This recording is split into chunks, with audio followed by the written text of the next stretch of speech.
We have our first patch of the season, but real quickly before that, last Thursday we had a hotfix.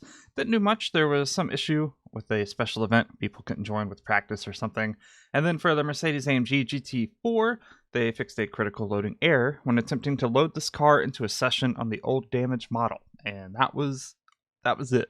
Now we move on to our first patch of Season 2 with some exciting things in here, starting off under iRacing with static assets and series standings. Changes have been made to resolve sporadic failures when loading standings, time attack schedules, some layers of tracks, maps on the Classic member site and in iRacing, as well as some schedule data from iRacing Live. These errors are occurring due to a misconfiguration on the content delivery network, allowing this data to be cached without the necessary headers, causing it to fail. For My Cars, fix an issue where clicking on the Hosted Sessions option within the Find Sessions section would cause an error. Alright, for the new damage model, fix a damage data processing issue that could cause cars to become outer space vehicles. This data processing issue was most easily reproduced by applying a new setup that altered the spring dampers and then crashing the car so the wheels would break. Alright, for the spotter, the Ari Sejas Spanish spotter pack has been updated with a full rewrite. And updated the Portuguese spotter pack.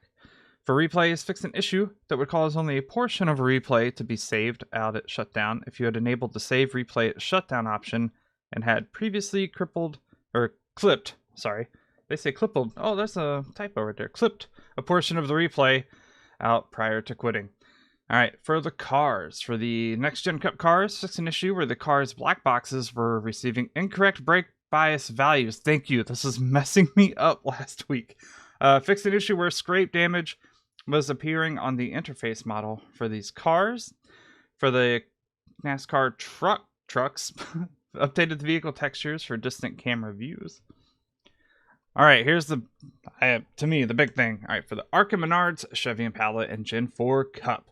So the ARCA car engine parameters have been reverted.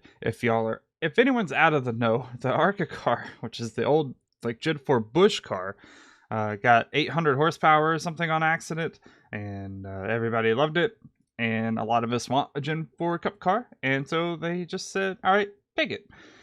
So the Gen 4 Cup car is available for purchase and use. And I'll read the little paragraph here. The NASCAR Cup Series Gen 4 Chevy is based on the 4th generation NASCAR Cup Series car that ran through 2007 when the Car of Tomorrow took over. Gen 4 cars made their debut in the early 90s and were used throughout NASCAR's boom of the late 90s and early 2000s, leading Jeff Gordon to all 4 of his championships and both Dale Earnhardt and Jimmy Johnson to some of their 7. Earnhardt to his last... Sorry, I got messed up on my line. Some of their 7. Earnhardt to his last in 94, and Johnson to his first in 06. iRacing's Gen 4 car is a higher horsepower version of the same car used in the ARCA Menards series, kicking up the 358 cubic inch V8 to 725 horsepower.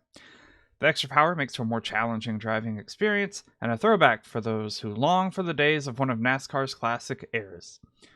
It's a generation where names like Wallace, Labonte, Jarrett, Martin, and Stewart did battle, and now, at long last, it's your chance to relive it. So if you have the ARCA car, you already have the Gen 4, and a new damage model tuning update has been completed, including lowering brake limits for the hood and trunk mounts. Alright, for the Audi R8 LMS GT3, fixed an issue where scrape damage was appearing on the interface model for this car. For the Dallara IR01, an additional gear option has been added for super speedway use. Steering ratio is now an adjustable parameter for fixed series events. Drag parameters have been adjusted. Fixed an issue where scrape damage was appearing on the interface model for this car. For the Dirt Late model, reverted a change where collision shapes were inadvertently adjusted. For the Dirt Sprint car, reverted a change to vehicle parameters and setup changes. For the Late model stock, the new damage model is now enabled on this vehicle. Maximum wheel rotation has been reduced slightly per feedback from Dale Jr. For the old damage model, a tuning pass has been completed and fixed an issue where the hood pins were not appearing when the damage model was in use for this car. For the Mercedes-AMG GT3 2020, starter cranking RPM has been increased so the car will start correctly at high altitudes.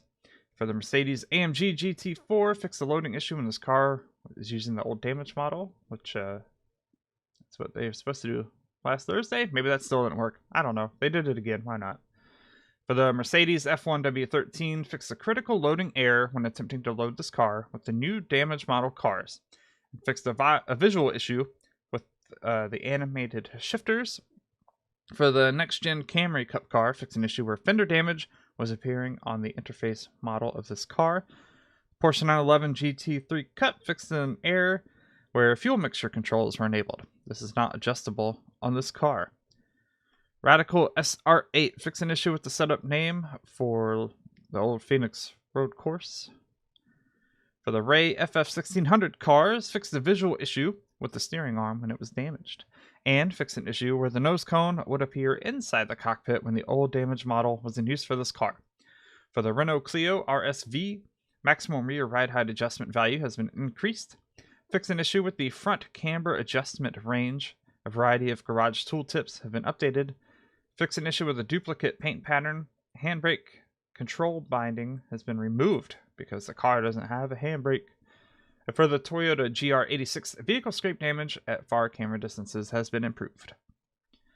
And on to tracks for Charlotte on the Rallycross version. Fixed an issue where this track configuration would fail to load when new damaged model cars were selected for use. For Jerez, fixed an issue where the inflatable... Oh, my voice. I think we're good. Fix an issue where the inflatable barriers were missing their backsides. And fix an issue where plastic flaps on flag stands were not translucent. For Homestead, for the oval and open wheel oval, track surface parameters have been updated slightly. For Michigan, fix an issue where drivers could incorrectly be black flagged for an illegal pit entry. For Alton Park, a slowdown penalty has been added to prevent running wide on the exit of turn 1. Brake markers are no longer part of the material plane. And for the Foster's layout, slowdown penalty for cutting at Hislops has been increased. And then finally for Sebring, they adjusted some pit wall collision parameters to prevent snagging. All right, there you go. We'll see you on the next one. Bye.